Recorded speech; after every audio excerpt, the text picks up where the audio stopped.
So we made it to the end, and it's now time to take a look at this checklist and go item by item and make sure we cover everything. Okay. Now, a lot of this stuff that's been covered, or a lot of the stuff that's listed here, has been covered in previous lectures, previous tutorials. So I'm going to skip over those items, and I'm only going to lecture on the stuff that hasn't been covered yet in these tutorials. Now, a lot of this stuff is really kind of short um, tasks or commands. And instead of making a series of 3 to 5 minute tutorials, I decided to just make this one very long tutorial where we're going to go through item by item. Okay. Now, in the descriptions on the tutorial, I'll go ahead and give you kind of timestamps so that you know how to, or so that you're able to jump ahead or go back, or just jump to the task that you are currently working on. Okay. Now, before we go forward or before you start watching this tutorial, you need to have, or you should have the 3D model completed. Okay, so this is, at this point, it's all just kind of documentation, annotations, dimensioning, modeling component should be finished. Okay, so we're going to go ahead and get started with the title page. So let's go over to my project. If I can share it, let's go. Okay. So in the title page, what it's asking is that we have a project title that's in large bold text, 1 inch. We have a 2 or 3 point rendered exterior perspective and a sheet index listing all the sheet titles. Okay. So what I'm going to actually start off with is that 2 to 3 point perspective. Now, the way we're going to do that is we're going to go to any of your plan views. Okay. So I'm going to go to my plan view. And for this, what I'm going to do is set up a camera view that takes a look at the building. The best thing to do is to actually turn off your crop view. Okay, so I'm turning it off, clicking on this icon down at the bottom. I want to turn off the crop view because I want to be able to see the entire site, not just the floor plan here. Then I'm going to go up to view, and in 3D view, you'll notice that this icon looks very similar to this one because takes us to a 3D view, but this one has a pull down. So I click on the pull down and it gives me the ability to do a camera view. So I'll go ahead and click on camera view. And now you see that there's a camera placed near my cursor. Now this is going to be a click and drag command. Okay. I'm going to go ahead and zoom in. Now I can essentially click anywhere in my viewport, but what's going to happen is that it's going to take a snapshot from the location where I click on my cursor. Okay, so if I want a snapshot farther away, it'll take a picture of the building this far away. The problem with that is that you're going to realize, or you're going to see that the landscape, you'll see the entire kind of landscape and the building sitting on top of a man-made landscape. And so ideally, we want the picture, the image, to give us a feel as if we're standing on the landscape. So wherever I click, I want to make sure that I'm on somewhere on the topo surface here. And so I typically will go kind of as close as I can to the corner. So I click, you know what, it's not a click and drag. We could just click and move the cursor. What you'll notice is I get these 3 lines, and this is showing the arc of the camera. Okay. Now what you want to do, I'm looking mainly at the top and the bottom line, not really the middle. The middle is kind of what is at the center of the camera, but the top and bottom, or left and right, however you want to look at it, is going to show the extent of what's in the image. Okay. Or at least what is in focus.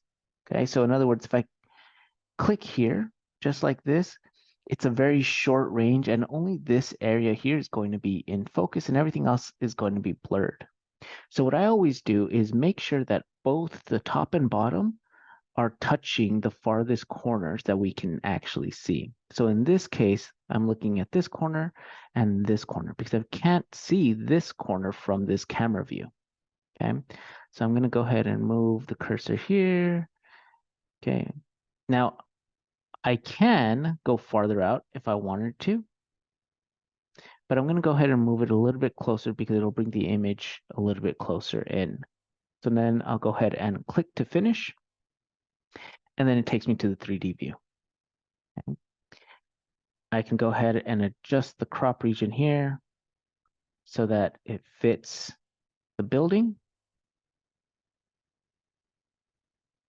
And there's my 3D view. Now, I can double click inside here, and holding down the Shift key, I can orbit around. Okay, so I could do something like that. But notice what's happening over here on this side. That's because of those lines.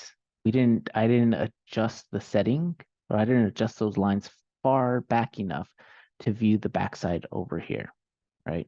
And that's why it's starting to kind of get out of focus or blurred, or it's not even just showing it. So I'm going to go ahead and just move the building back to where I had it. Okay.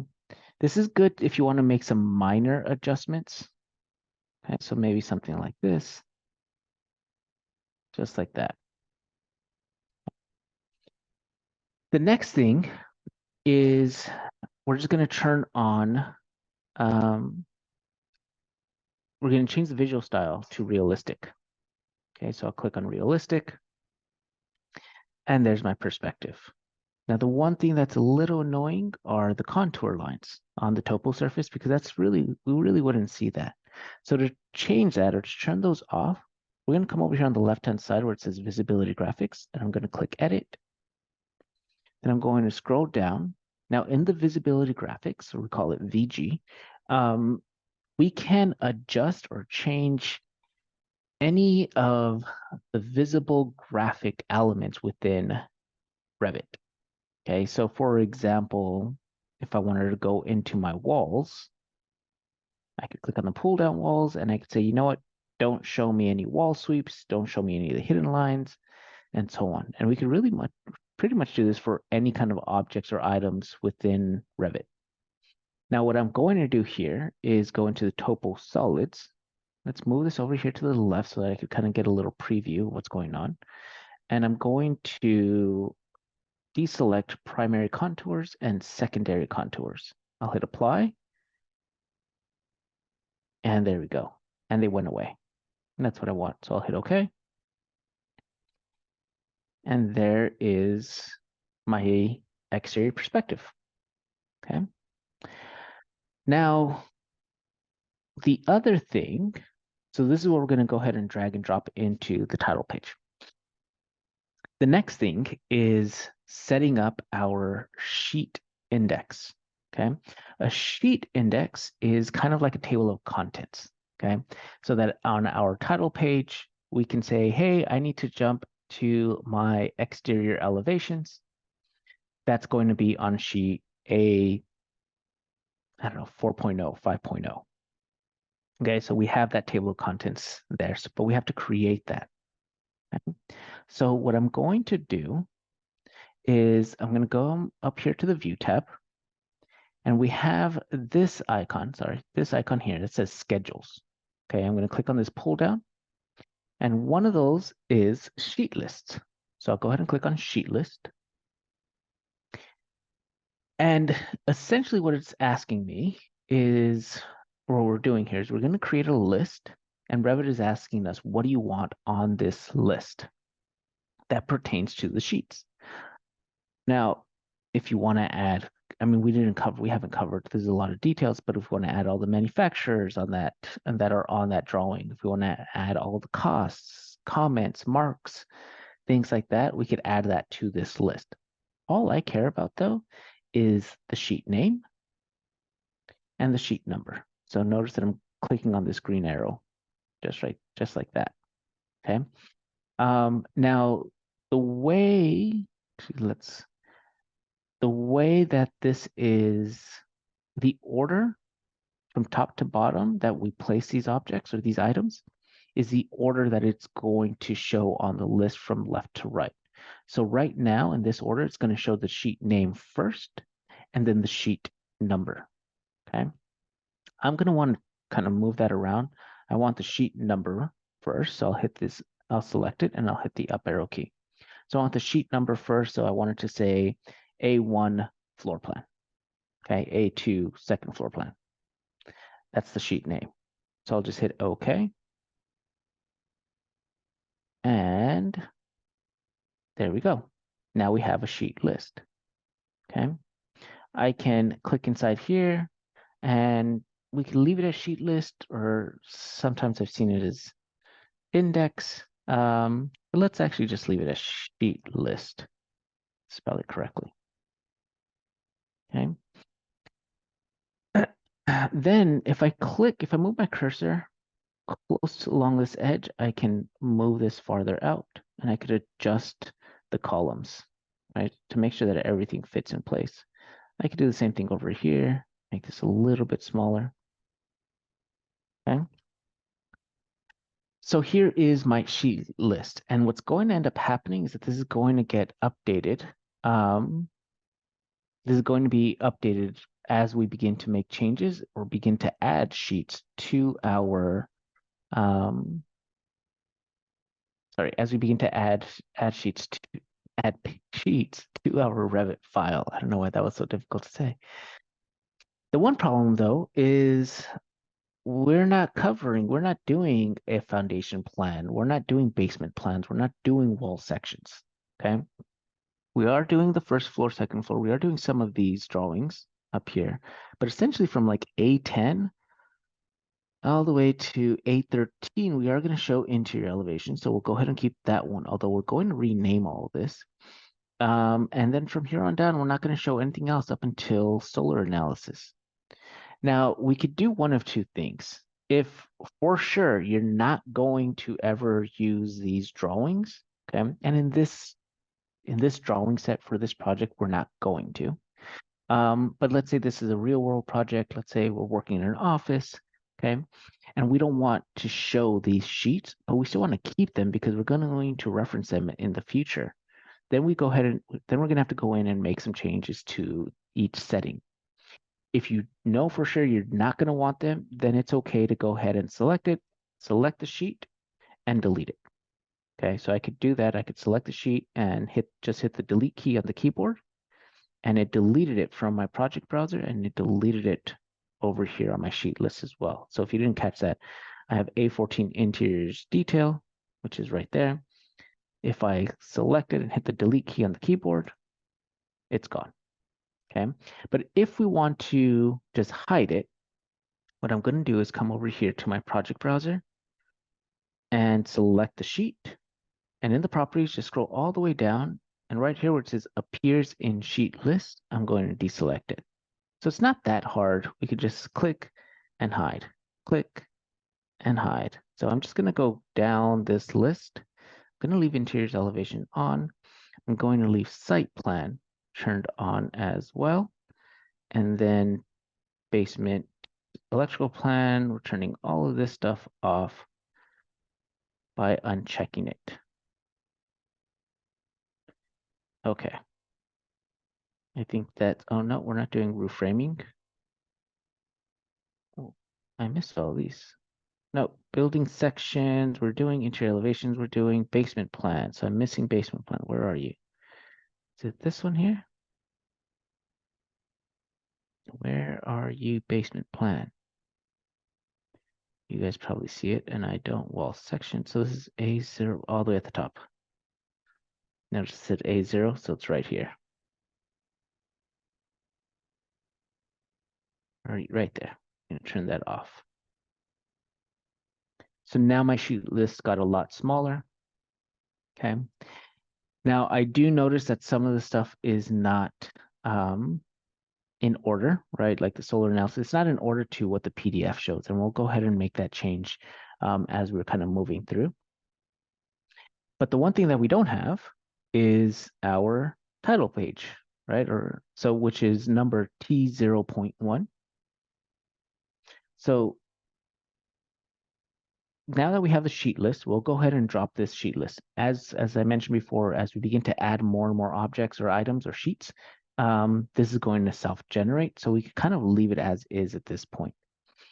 What I'm going to do now is come down to my sheets. I'm going to right click where it says sheets all. and we're going to click on New Sheet. Okay. So right here, I have the 22 by 34. If for whatever reason you do not have the 22 by 34, we click on Load, and it's going to take us into our Load family. And at the bottom, we have title blocks. So I double click inside title blocks. And these are all of the pre-made title blocks within Revit. Okay. Just like anything else, just like any other family, we could copy, duplicate this, and turn it into, let's say, a 24 by 36. And we could go inside the family and make these adjustments to the title block and then load it in the way we're doing it now. Okay. So again, if you don't have the 22 by 34, then go ahead and click on 22 by 34 and load. Okay. Mine is already in there, so I'll hit cancel. And I'll just hit OK. And then here's my new sheet. And this is the one where I'm going to double click inside here and call this T0.1. And the sheet name is title page. Okay. I'm going to go ahead and change this. What's this project? I'm going to call this Bozeman project. Okay, so now we have the title page. So I'm going to go ahead and let's start off by bringing in our 3D view, which was this one right here, where it says 3D view. So if I double click, there's my 3D view. You could also rename this. So I could right click and click rename. I just call this perspective. Okay. This way it doesn't get confusing. Sometimes I like to take camera views from different locations. But then you end up having with camera 1, camera 2, camera 3, camera 4, and then you kind of forget what's what.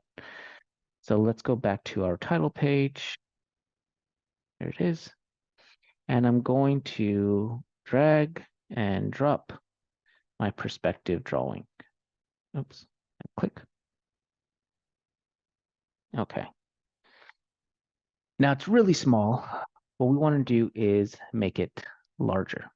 The first thing I'm going to do is take away this title, the drawing title. I don't need it. I don't want it showing up on my title page. The next is we're going to click on the image. Okay. And very much like our solar analysis, we're just going to scale it up. Okay.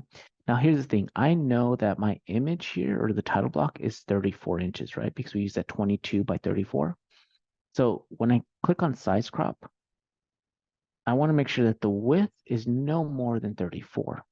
And I'm going to start off with maybe 29 inches, right? I'll hit scale, lock proportion, because we want to make sure that it stays locked. And I'm going to type in, say, 29 inches. Tab that adjust because we have scale, the locked proportions, and I'll hit apply. And that actually may have done it. So I'm going to click and just kind of move this over. I could also select it and then use the arrow keys on the keyboard and bring it down just like that. Actually, I like that. That's perfect. The one thing that is annoying me now is the line, which is our crop region. So I'm going to double click inside here, right, which takes us to the actual drawing. And I'm going to turn off the crop region. And now I'll double click outside here. And now we have our perspective drawing on our title page. So now the next thing is to drop in our sheet index. So let's go up to our sheets. I'm in the project browser. And we have 3D views, elevation, schedules. Okay, right here, schedules/quantities. That's where we're going to find our sheet index. So I'm going to hit the plus sign here. And there's our sheet list. So now I can click, drag, and drop. I'm going to go ahead and, I don't know, let's just place it right in here. Okay. Now, the one thing that annoys me is that this is kind of on 2 lines, first floor reflective, and then ceiling plan. So I can select, just click on the sheet list, and then we have these triangles. So I can click and drag this out. Let's go back a little bit more. And there we have it. Okay. So now the last thing is going to be our title, the project title. And on the PDF, it says this project title in large bold text 1 inch. So we can add text by coming up here. And by default, it is set to 330 seconds Arial. What I can do though, and when I click on the pull down, we have 1/4 inch, 1/8, and 330 seconds, but we do not have 1 inch. Well, just like everything else in Revit, we can always edit type, duplicate, and let's call this 1 inch Arial. We'll hit OK. And I'm going to change the text size to 1 inch. And it's that simple. Now, if I wanted to adjust the font and play around with the font, I can choose anything from this list here. We can go Arial Black, narrow. You know what? Let's try narrow. I like Arial narrow. We'll hit apply and OK. And now we have 1 inch Arial. So now I could go ahead and click and just type in Bozeman Residence. And there we have it. So now we have text at the top.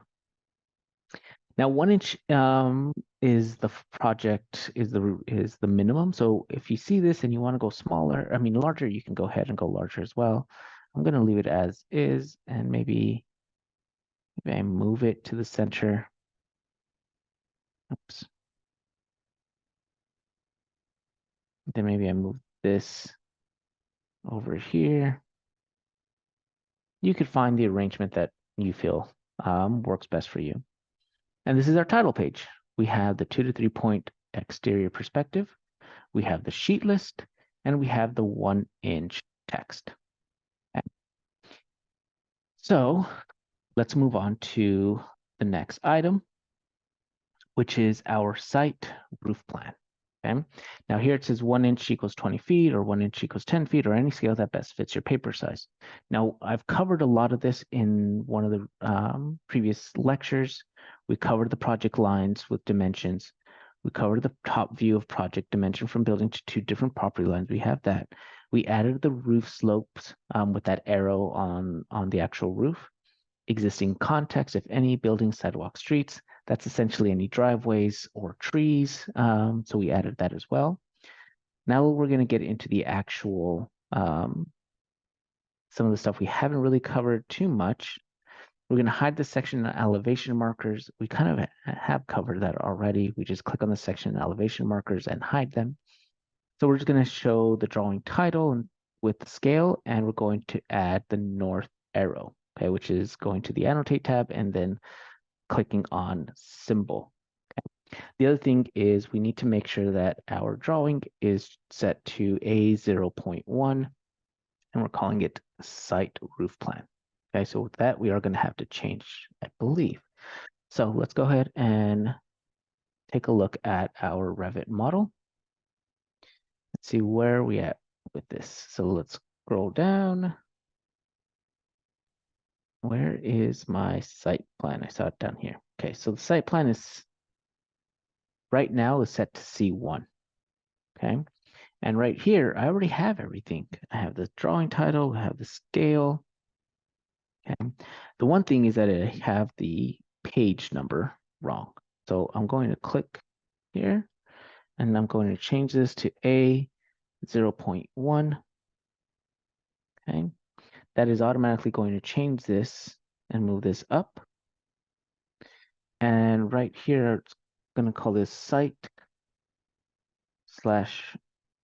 plan. Now, because I changed this to A0.1, let's take a quick look to our title page. And did it make that change? It did make that change, A0.1. But I'm starting to see that things are not in order, right? I really want A0.1 all the way at the top. So we'll go ahead and make that adjustment down the line. Let's go ahead and come down, and let's go back to our site plan. Now we lost it.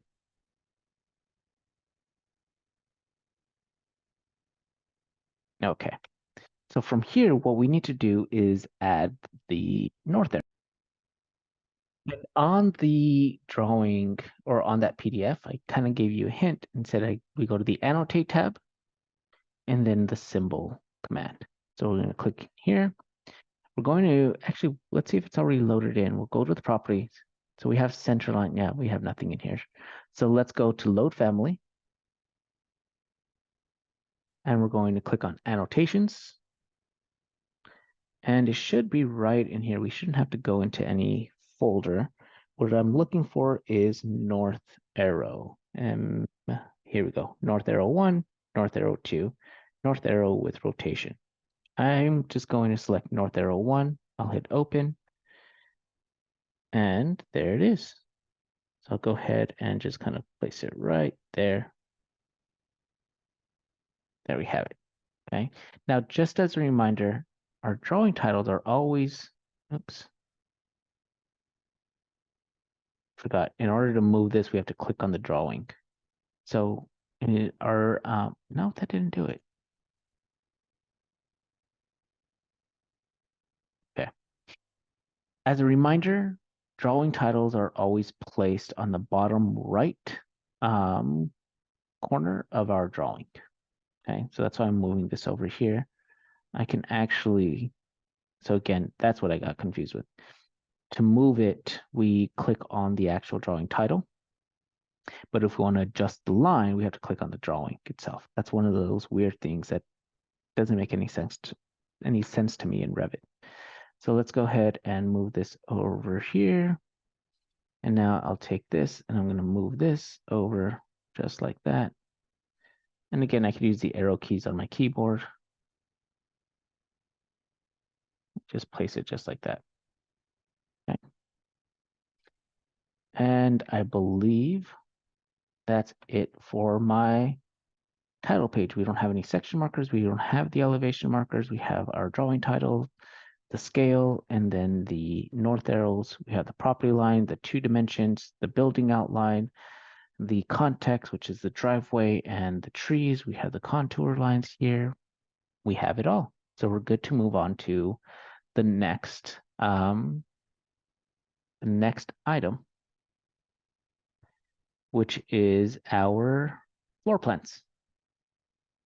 So let's see what have we covered here. We know how to floor plans. At this point, you know how to dimension, align the section marker heads and tuck them close to the building. We've done that before. Break the section markers. I'll go ahead and kind of cover that again, and then add grid lines. That is something we have not covered. So let me just really quickly explain align section markers and break the section markers in case that's one of those minor details that maybe students have kind of skipped over. So I'll cover that and then we'll go into adding the grid lines.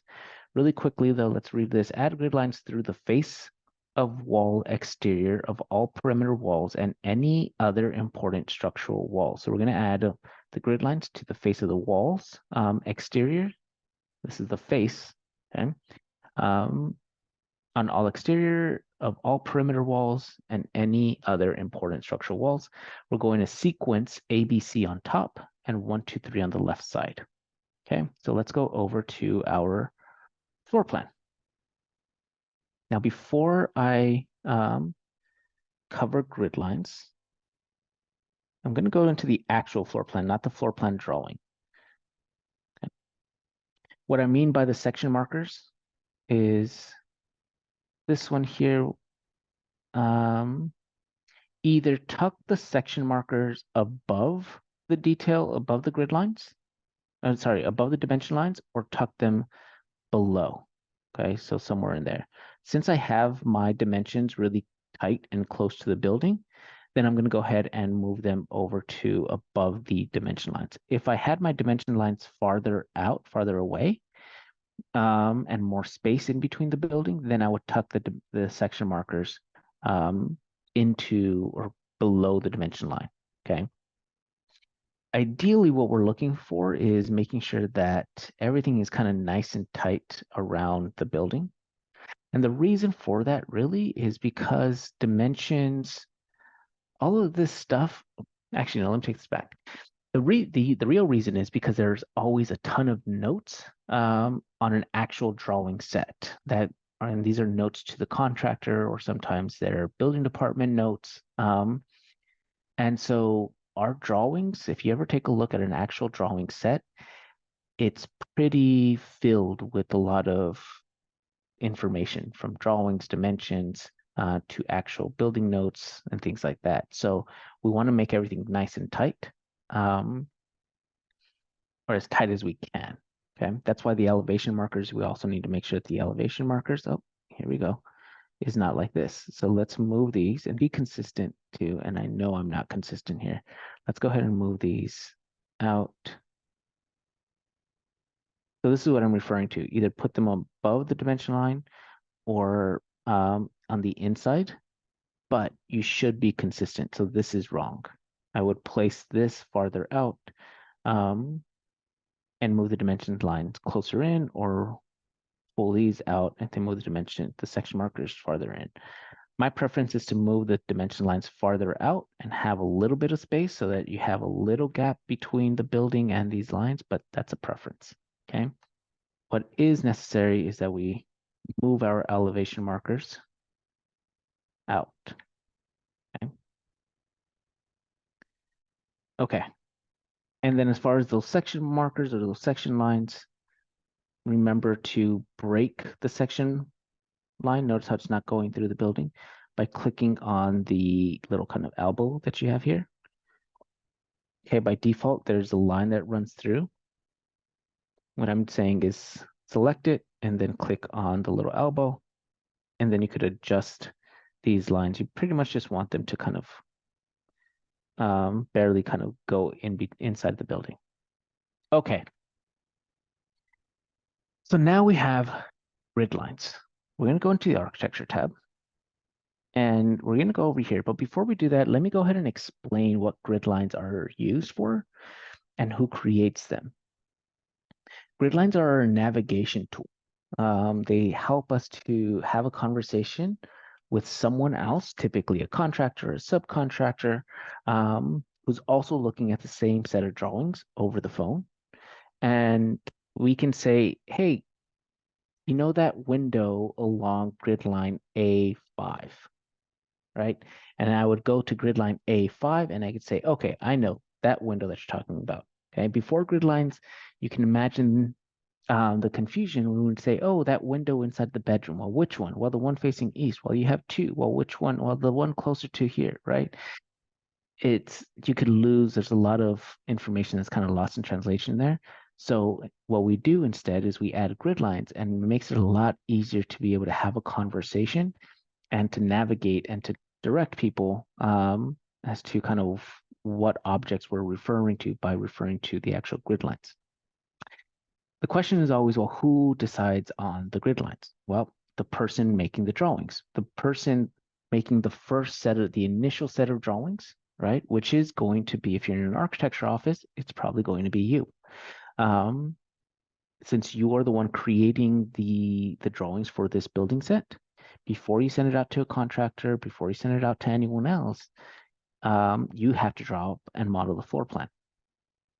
And so it's your job to specify what are the grid lines, because once the grid lines are set in place, then every contractor or subcontractor or engineer, mechanical engineer, plumber, anyone else who's going to come in and add to your drawings is going to follow those same grid lines. So you being the first person doing the drawings, you get to say, you get to specify the actual grid lines, okay? Now, typically, there is no actual drawing standard per se that the letters go on top, or if the letters go on the left-hand side and numbers go on top. Typically, it is letters on top, but I've seen it the other way around as well. I've seen numbers on the top and letters on the side, so it's also up to you. Now, where we add grid lines is always going to be on the perimeters of the walls. Okay, and then any other important element that you feel is good is kind of important because you know you're going to have a lot of conversations or a lot of questions because what's going on here is kind of not common. And so I imagine or I'm foreseeing that a lot of the contractors are going to have questions about this. So I'll go ahead and add grid lines in this area, right? That's as an example. Adding grid lines is pretty simple and straightforward. So we're in the architecture tab. I'm going to come over here to grid lines. I'll click on grid line.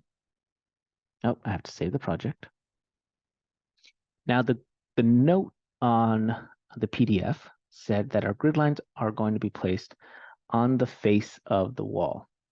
Okay, so what I'm going to do is come over here, zoom all the way in, and place my cursor over the face of the wall. Notice that I could also go on the core face, right? You could also do dimensions to the core face.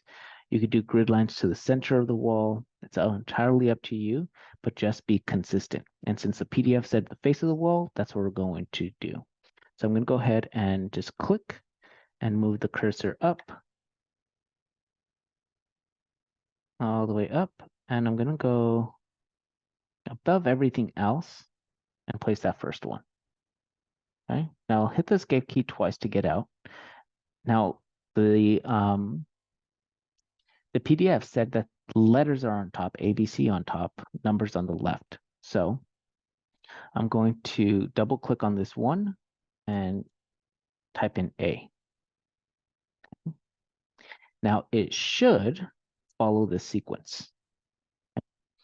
So when I'm looking at this, the perimeter walls here is pretty much just this one and this one. But I also feel like it'll be important to maybe specify this wall here, okay? Because there's a transition between garage and house. There's a transition between concrete and wood. So there's kind of some type of transition going on in here. Plus there's a floor right up above here. So I think this wall here is going to be pretty important. And then let's see, maybe, I mean, if I wanted to, I could do a grid line here along this wall, and this wall. So let's just go ahead and do that. So I'm going to click on grid line. And I'm going to come to the face here. And notice now that on my bubble, it now says B. Okay. So when once I adjust that first letter or that first number, Revit will pick up on like, okay, you want to do letters? Now we'll go ahead and do the letters in sequence. Okay. Which is why it's important that when you're adding these grid lines, it's not important. We could always go back and make changes, but it's good that when you're drawing the grid lines, that you adjust the first one and then you go in order as you're adding these grid lines. So in other words, you're not jumping around and say, I'm gonna do a grid line over here, put another one over there, put another one over here, because then that's going to mess up your order. Okay. So now let's add a few more grid lines over here. I'm going to go ahead and place this one over here, making sure you always have to make sure that your grid lines line up at the top there. So I'm going to over here to this side.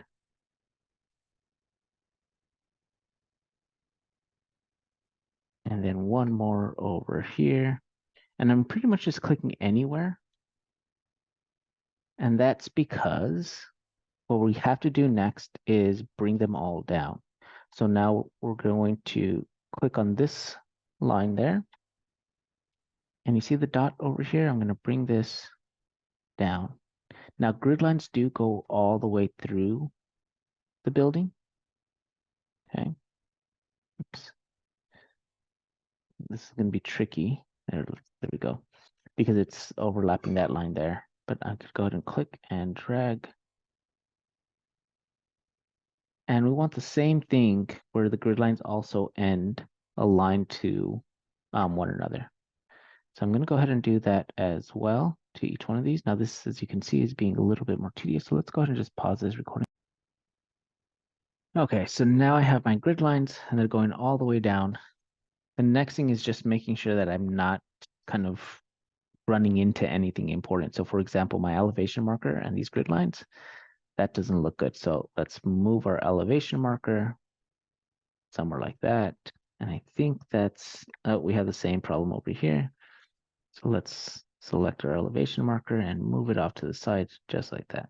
Okay. So now the next thing is going to be to do the same exact thing, except this time we're going to add the numbers on the left here. Okay. So I'm going to go over to architecture grid, and I'm going to say this is this is a perimeter one. And notice that it wants to keep on with the letters. Okay. I'm actually going to, I don't want these too far out. This is going to be a bit odd, but it's just in this first one. So I click there. Remember, hit the escape key twice. Come on. Okay. And then we're going to, oops. Yeah, see, now that tree's in the way. I could move the tree. I could also lock the tree, right? So we could click on the tree and hit the lock pin. So that locks it in place. And so now it makes it a little bit easier for me to select this. I'll go ahead and double click and change this to the number 1.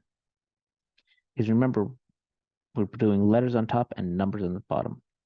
So now from here, what I'll do is I'll put another grid line on this wall, another one here, and then another one at the bottom. So if I did this correctly, come down right here and notice that the grid line is now a number. I'm going to move this and make sure that it's aligned there. Okay. And I'll do it for these other two, but let's go ahead and pause the recording for a quick. Okay, so I have my grid lines now. They're numbering order 1, 2, 3, 4, and they're all coming across the same length over here on this side. I do want to adjust this elevation marker. It's just up just a little bit. But as I was doing the grid lines, I realized that we have what's really making this drawing look really busy is our topography here, the topo solids and the trees. And this is all information that's already shown in the site plan. I have seen certain floor plans where it shows, and sometimes it is good to show the actual ground on a floor plan. It's very useful in certain situations. But here we're really trying to focus more on the interiors. And at this point, as we're beginning to see, all of these contour lines and all of these other plants and trees are getting in the way. So let's turn that all off. The way we're going to do that is by going to the visibility graphics, click on edit, and we can begin to hide objects inside here. So let's move this over so that we can see.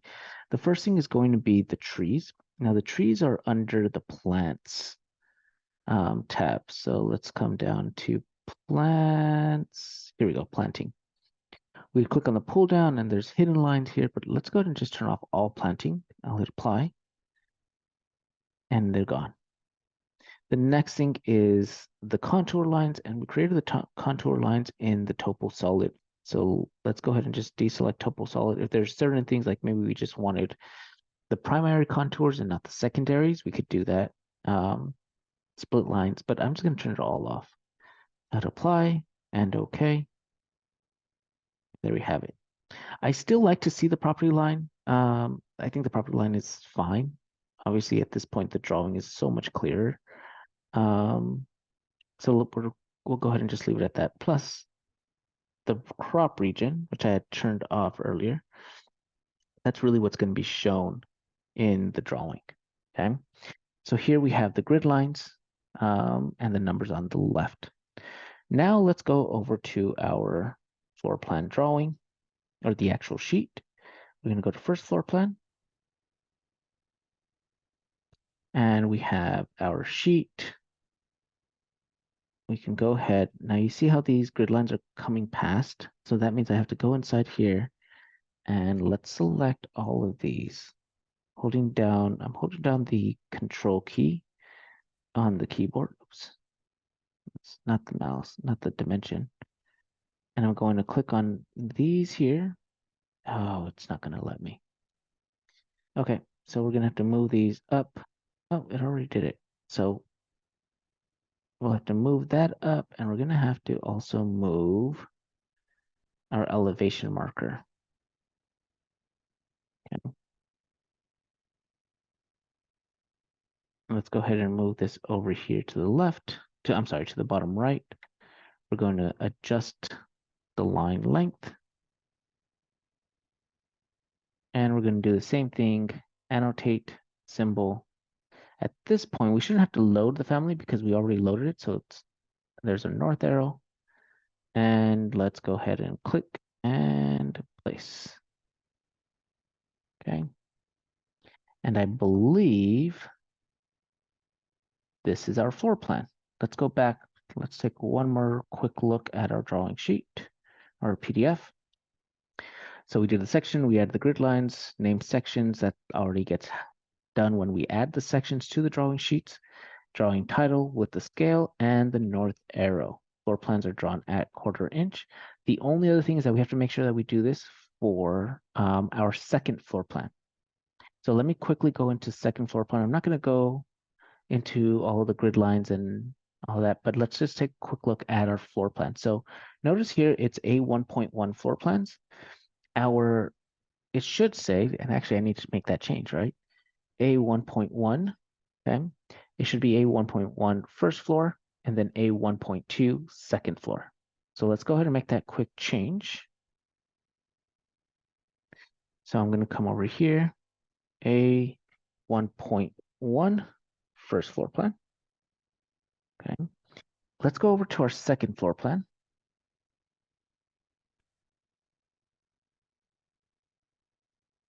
Now this looks a little bit messier. Okay, so we could actually go in, and it's really what's messy is really the contours. So let's go ahead and hide that. We can go to our second floor plan, but I could also double click. So I've mentioned before, I don't like double clicking and making a lot of changes from our sheet view, but something like this is a lot faster. I can double click inside there and then come over here to our visibility graphics. I don't see any plants or any trees, which is great. So all I'm going to do is scroll down to Topo Solids and turn that off. I'll hit apply and OK. Now what you'll notice is that the grid lines are already in place there. Okay. And that's because grid lines work 3-dimensionally. So we're going to begin to see them in all of our drawings. So that's kind of nice. We only have to draw it in our first floor plan, and then it's already set in our other drawings. So, but what I do want to do is move these grid lines. So let's go ahead and click on one of them, and let's move this up. There we go. Also, it's automatically doing that because they're all aligned. When we place them, we line them all up to one another. And so Revit made kind of a note that these are all kind of connected. So now I'll go ahead and move this over to the right. Click on the drawing, adjust this line over here. Turn off, I forgot to turn off the crop view. So let me double click inside here and I'm going to, oh, it was off. I take that back. We'll go into symbol. We'll go ahead and do north arrow. Oops, not there. Let's place it just right there. Let me go ahead and delete this one.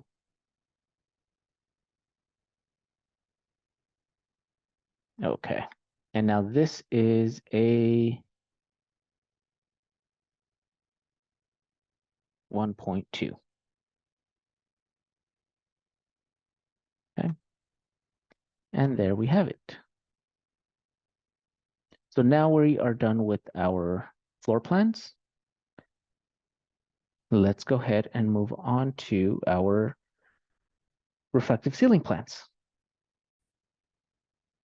So in looking at this reflective ceiling plan, it seems like we've already covered all this. So ceiling plan view on each story, showing the grid lines with the A, B, C, and 1, 2, 3 on the left, because we added that on the floor plan. That's also going to reflect on the ceiling plan. We've covered lighting fixtures, dimensioning all the lighting fixtures, turn off your elevation markers. In other words, we don't want to see the elevation markers, name sections. You know, it's going to be the same thing. Cutting our section in the, cutting the section lines in half and just having little pieces cutting through the building. naming the sections, those automatically get named, as you already know, drawing title, and adding the north arrow. So I'm going to go ahead and skip over the reflective ceiling plan. Make sure, though, that you do change the reflective ceiling plan title to A2.1 for first floor, A2.2 for our second floor, and then just go through all of these, make all of the necessary changes. Remember, we want to get a really kind of clean drawing the same way that we've done the previous drawings. So let's move on to exterior elevations. We've talked about placing elevations. First elevation should always be the north, then the next one is the east, southwest. This is optional. You could turn the shadows on, in the bottom left corner where we could turn on the shadows. We could do that. We could go ahead and explore that in Revit. Add the roof slope indicator. So we have to add the roof slope. So we'll cover this, annotate spot slope, and so on. Top of ground plane, so we'll go ahead and adjust that as well. And then our levels are named properly. Make sure our level lines are adjusted to the right side. So that means switching it from 3D to 2D. We've covered that in the past, but I could make a quick note about it. Move the section markers and show the grid line. So this is just really kind of cleaning up the drawings. Dimension from level line to door height that we have covered. So let's go into our exterior elevations. I'm going to go ahead and cover that, cover the roof slope, talk about just showing the ground plane, and then briefly touch on adjusting the level lines, and then just kind of cleaning up the drawings. Now, I'm not going to do it for every single one. We're just going to do it for one of them. So let's go over here. Here you can see I already changed I have the correct footage or the right wording. So let's go over to our, where was I going? Elevations. So let's go with our north elevation. Okay. You'll notice that we now have the grid lines. So really quickly, before I forget, we could always turn the shadows on. Okay. And you can't really see too much. You kind of can, right? You see it more on the trees. You see that the shadows are turned on, but we also see it within the building. So that's an added effect. Some people like it, some people don't. It's an option. I say explore it if it's new. See what that looks like when you print. I'm going to go ahead and just turn it off. It's not that one. I'm going to go ahead and turn them off. Okay. So the first thing I'm going to cover is adding the roof slope. So we're going to go up to the annotation tab, and then we're going to go up to the spot slope, and then we're going to use the triangle. Okay, so let's go up to annotation tab. And we're going to use the spot slope. Okay, and we have it set to triangle. Now, watch what happens when I move my cursor close to the roof edge, is it shows up as 2.12. Okay. However, I think I want to change this. We want to use a triangular. So let's click on this pull down. And here we have triangle. That's not really what I was looking for, though. But this will work regardless. So I'm going to go ahead and click just like that.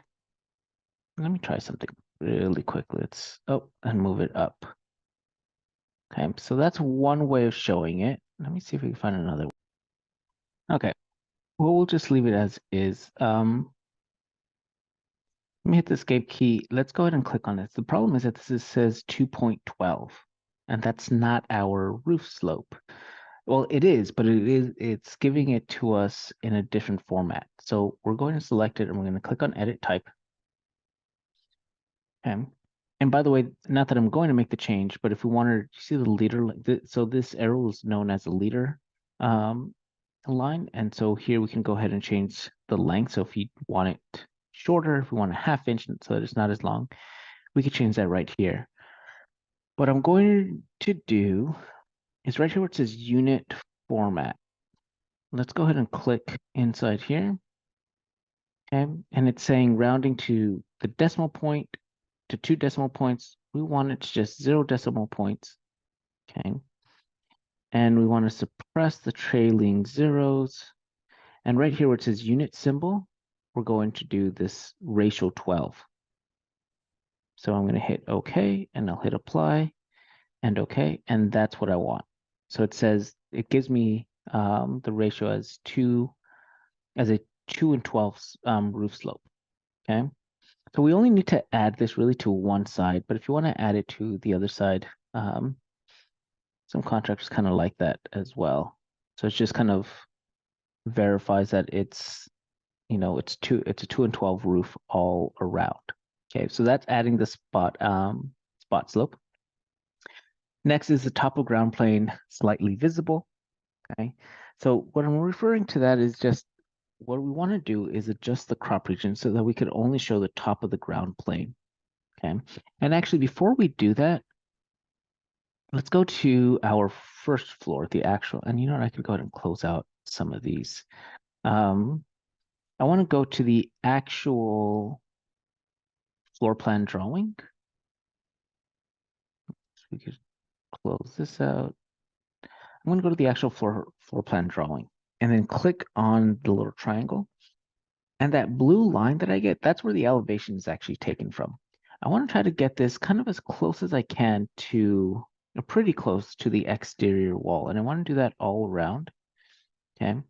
Because the elevations are really taken kind of right in front of here, just like that. So we're going to move these really close so that the elevation is that we get in the drawing is taken as close as possible to the actual drawing. So now we go over here. And so what I was referring to, or what I'm asking in that comment that says top of ground plane topo slightly visible, is I just want to see the top line here. Okay, because in an elevation, we really see the ground plane. We don't want to see any of this other stuff. So all I'm going to do is show the crop view, and I'm going to bring this up. Okay. And I'm also going to just kind of bring this in a little bit. We're really only showing the building. Okay, so that's all we really need to show. Now it's entirely up to you. Sometimes it's nice to show kind of the vegetation, the plants around. But if you don't want to show that, we can also remove that in the visibility graphics, so VG, and we call it VG because that's the shortcut. So I could come down and click on plants, planting, and apply, and OK. So there's that option as well. All of a sudden it looks a bit dull, right? Let's turn that. I'm going to turn it back on. And planting, we'll hit apply and OK. And there it is. But really what I'm referring to is being able to just lightly see, or just to be able to see the ground plane. That is important. So I'll go ahead and turn the crop view off. Okay. The next thing is move the level lines. So I talked about this, but really refer back to the previous lectures when we first cover elevations. What we're looking for is the end that it does say 2D, right? By default, it says 3D, and by default, these lines are coming somewhere over here, right? And it says 3D, click on 3D and 2D will show up. And then you could click on that little blue dot, which at this one would be over here, and you click and you drag it over here. Okay, you're gonna have to do this to every elevation drawing, but the idea is that all of your elevation drawings on the right-hand side, it shows you the level lines and the heights, but it's on the right-hand side and that these lines are not going through the building. That's important. And with that same idea, we need to make sure that our grid lines are also not going through the building. So I believe by default, the endpoints are already set to 2D. I haven't done anything, so the fact that they are set to 2D just kind of underlines that statement. So I could click on one of them, and I'm going to click on the 2D point and bring this up above the drawing. And there we go. So we don't want these lines to run through the building. The same thing with our section marker. We really just want to kind of run it just a little bit if it shows up. The same thing over here. And we're going to kind of bring this down just a little bit. Okay. Also notice that we broke that section line up as well. So I think that's it. As far as the elevation goes, I'm going to move over to the east elevation really quickly and move okay, so for some reason in this elevation, the grid lines come in as a 3D. So let's go ahead and click on these, turn all of these into 2D. So click and then click there. Hopefully we can just move one and they all go up. Yep, perfect. Okay, and it's the same thing over here with our elevation markers. This is actually a good example here.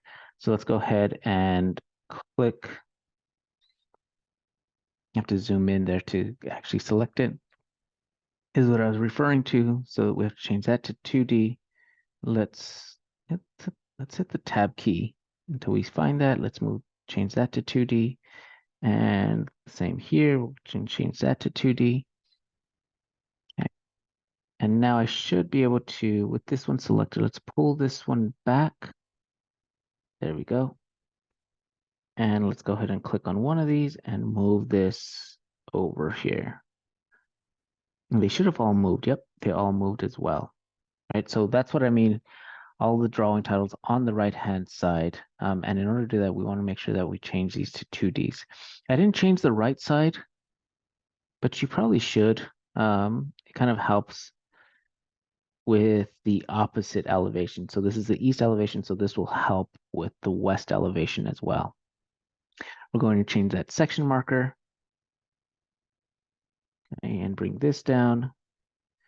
And then we're going to adjust the crop view. Let's go ahead and there we go. Let's go ahead and just bring this up. Remember, we just want to see the top. And let's move this in this way. Move this in this way. Let's turn this on. And there we have it. Okay. So now when I go to my elevation drawing, A6, I have my north and I have my east. So let's go ahead and now clean this up. So my east elevation, I have to double click to turn off the crop region. I thought I had done that, but I guess not. Okay. And what I'm looking for, or what I don't want, is any overlap, and I want everything to fit within the page. So seeing that I'm having part of the drawing above, I'm going to have to lower that. So that means lowering this drawing here. So I'm going to bring this down. Come on. Here, let's bring this down just like that. I'm going to go ahead and move my drawing title bottom right. I'm going to click and bring this in. And do the same thing over here. Let's bring this. I'm going to bring this down. Let's see. There we go. I could hit the up arrow key just to bring that up a little bit. Maybe we click on the drawing and we bring this down. Now my section marker is out of place, or is sticking out. So let's double click inside here, and we could take the section marker and just kind of bring it up just like that so that it fits inside the page, and then bring this down. There we go. Now we have to go ahead and change our elevation drawing, the actual title, and you just kind of squeeze it in just like that. Okay. And now I'll bring this, and I'm going to move this over to the right, kind of have it lined up. Notice how it snapped. You saw that blue line? So let me do that again. If I bring this in over there, there we go. So it's snapping right there. So it's aligning to there. I'll click on the drawing, and I'm going to bring this in. I believe that's good. Right, so it's a clean drawing. We have the north, we have the east elevation all on one drawing. Everything is within our print screen or within our table. And we could clearly see the drawing here. Actually, I take that back. We need to turn off this tree or hide this one tree. So let me go ahead and double click inside here. let me select this tree and I'm going to right click and I'm going to hide in view. Okay, and just that element because I want to see the entire building. Okay. So it's fine to have the trees just as long as it's not getting in the way of our actual drawing. Okay. So that's our elevations. Okay. You're gonna want to do the same thing. Actually, I take that back. We have to change the titles of our elevation. So let's go back to, what does this have to be? This is supposed to say A3.1. So we're going to have A3.1 and we're going to have A3.2. So let's go ahead and change this to A3.1. And then you can change the other one to A3.2. We could leave both of them titled as elevations though. Okay. So A3.2 will just say A3.2 and it'll also say elevations. That's fine. Okay, let's go on. And so we're done with the elevations. Let's go on to our sections. I believe that's what's next, right? Building sections. So 2 sections of your choice. We've done that. Drawing titles with scale. We've done that. Dimension both heads and sills. We've done that. Dimensions any other elevation heights that are important. Show grid lines, drawing titles. That's it. So it's just a matter of renaming your building sections, and we've covered all of this other stuff. So at this point, you should know how to do all of these. I mean, the only thing we really haven't talked about in this tutorial is really dimensioning, but that's pretty self-explanatory at this point. We've done a lot of dimensioning at this point.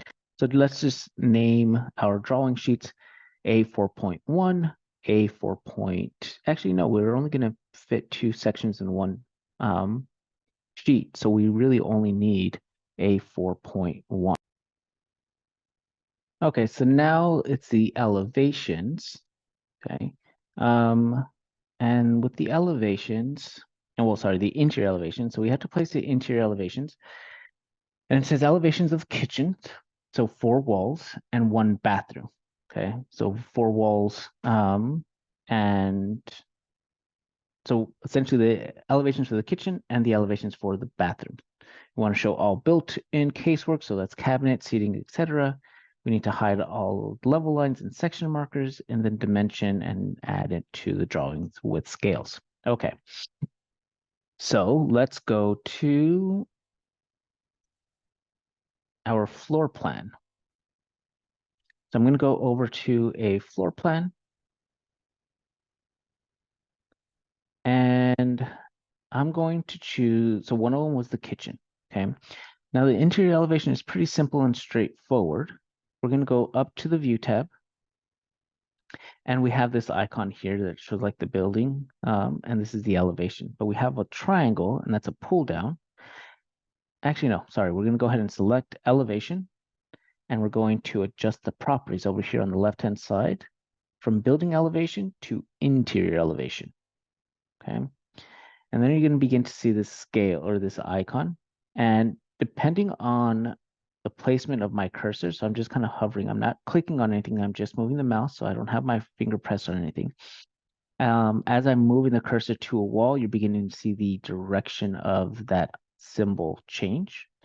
And since we're going to do all 4 walls, it really doesn't matter where we start. So I'm just going to place this right in the middle here and click. And you'll notice that now we get elevation 1A. Okay. On the left-hand side in the project browser, if we scroll down, we now have where we had of elevation, building elevations, we can expand this, and now we have elevation 1A. Now, I personally don't like that it says elevation 1A. So instead, I'm going to rename this, and I'll just call it K1, K2, K for kitchen, right? So let's go ahead and rename this, and I'll just call this K1. Or K, this is pointing south, so KS. Okay, and it gives me a smaller title here. What I'm going to do is click on the icon, and you'll notice that I now have these checkboxes, right? So I'll go ahead and click on each checkbox, and it's going to generate an elevation for each box that I check. So you'll see that it now generated each one of those. Okay. So let's go. How do we want to do this? Actually, what I'm going to do is change this entire interior elevation symbol itself, or how it operates, because I'm starting to see that with all the lines and then overlapping with the dimensions, it's going to get really tight. So there is another thing we can do where we could select, it doesn't matter, it really doesn't matter which one we select, but we're going to go into edit type, and we're going to change the actual elevation symbol. So right here under elevation tag, I'm going to click inside here and click on these three dots. And we have different elevation marker types. So I'm going to click in here and I get a pull down. Okay. What I'm going to do, or what I want, right now it's filled arrow with and view name. So it's filling the arrow and it's giving me the new name. Instead, what I want is just the detail number. I want as little information as possible just because I don't want it messing up the drawing. So we'll hit detail number, I'll hit apply and okay. Sure if that changed it. Let me double check. Did it change it? Detail, yes it did. Okay. Okay, apply and okay. Now the triangle got a little bit bigger, but you can see that it's no longer, doesn't have all of those names, right? So let's go ahead and see if I could just use the up arrow key. Nope. I was hoping to just grab the whole thing. So I grab it from the middle and just kind of move it up just a little bit, just like that. So I could also click on the triangle, and just like the building elevation, it gives me that cut view, that cut line. So I'm going to click here and I think I'm fine. I mean, ideally you might want to put this really close, right? Because we're trying to see the wall here. So you might do something like that. It's entirely up to you. Right here, I did mention that we want to see the casework. So I'm going to move that close up. This one, I mean, it's the same thing. We could leave that one there. And this one, we'll go ahead and move over here to this side. Okay. Now let's go. So you're going to want to go ahead and rename each one. Let's just stick with KS. I'm going to double click, and this is what we get. Now, an interior elevation shows everything from finished ceiling to finished floor. Okay. What we want to do is hide all of our, if there's any section markers or if there's any grid lines, we're going to hide those. So let's hide category. This is our region here. And so I'm going to move this. So since I just finished saying that our interior elevation shows from ceiling to floor, I'm going to go ahead and click this up and move this there. Okay, because we want to just see the finished floor. And then I also had made a comment about hiding the level lines. So I'm going to select the level line, right click, and hide in view elements. Okay, and that's what we show for our interior elevation. Okay. Now I would end up going, I have to go into each elevation and I'm going to have to do the same thing. Select this, hide in view, element, select this. Actually, I like to leave the level line in there first so that I have something to reference right there. So I can move that. Now I'll go ahead and hide this, hide in view element. Okay. I'm going to go ahead and pause the recording while I do these other two. Okay, so I went ahead and cleaned all the drawings, all the interior elevations up. I came to this elevation, this interior elevation, and I noticed that I'm seeing my staircase, and there's that in-place model that I had done a lecture or two ago. Now, an interior elevation only sees up to, what's in the room, and so this here can be a little bit misleading. So what I'm going to do is go back to the floor plan. Okay, and when I click on this line, so I'll click on the triangle, and that's where the elevation is taken from. But we also see this box. And so whatever is in this box is what's going to be captured in this interior elevation. So if I click and I drag this out just to say here, just enough to be able to see this wall, when I go to this elevation here, there we go. Now it doesn't show the staircase in the back. Okay, so I went ahead and did it to the kitchen, but you would then go ahead and follow the same steps and complete it for an additional bathroom. Okay, but I'll go ahead and move forward. So let's go to our interior elevation sheet, which is right here, which is titled A13, but on our PDF, it's A5.1. So we're going to go ahead and just double click inside there, change this to A5.1. And now what I'll do is I'll bring in those interior elevations. So let's go to interior elevation. So I'll start with this one, click, drag, and place. Actually, I made one mistake. All of our drawings need to be at a 1/2 inch scale. So let's go ahead and we're going to go into each elevation and change the scale to detail level 1/2 inch equals 1 foot. And I also forgot we need to change the detail level, set it to fine. In some cases, it's not going to make a big difference, but in other cases, it will, depending if you're showing any tile work inside here, or anything like that. So it's just better, and plus it's also good to just get in that habit of setting everything with a detail level set to fine. And I'll make this last change. Okay, let's go back to our interior elevation sheet. And there is our interior elevation. Now that I don't have, now that KS, right, isn't on my floor plan, I could actually name it. So name it properly. So this is, sorry, I should rename. I'm going to go ahead and rename this Kitchen South. I'm going to go back to my interior elevation sheet and just add each one. So I'm going to go ahead and do that, and then I'm going to rename each one. So just as a reminder, let's go here. Everything that is, well, we have our north arrow, right? So this is north, this is east, this is south, that's west. We could already begin to see that our detail here, or our symbol, shows the sheet number and then the detail number there, 1. So if I want to see the interior elevation of this wall, I would go to sheet A5.1 and it's detail number 1.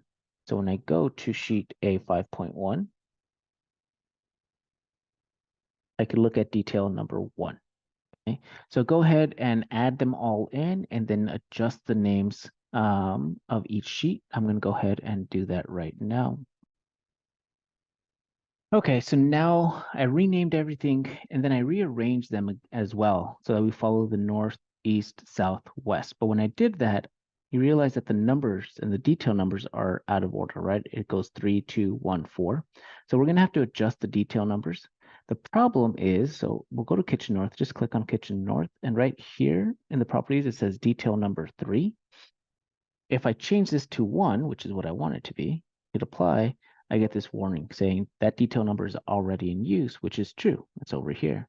So what I'm going to do is click on Kitchen South and then just hit the delete key. Oh, that's not going to let me. So let's change this to a letter because we'll go ahead and change that afterwards. I'll do the same thing. Kitchen East, that's correct. So actually all I need to do is this one here. So we'll change this to 1. And then, so we have 1, 2, Kitchen South. Now I could go ahead and change this to 3. So now I have 1, 2, 3, 4. Okay, and they're 1/2 inch scale. And that's all I'm going to do at this point. You would end up doing the same thing for the bathroom. Make sure you have all the details and set everything to 1/2 inch and then put them in the northeast, southwest. Let's take a quick look at our floor plan at this point. Let's go to my first floor plan. And there's my interior elevation symbol, sheet A 5.1, 1, 2, 3, and 4. So that's it for my interior elevations. Let's go back to that PDF. So now we have A 5.1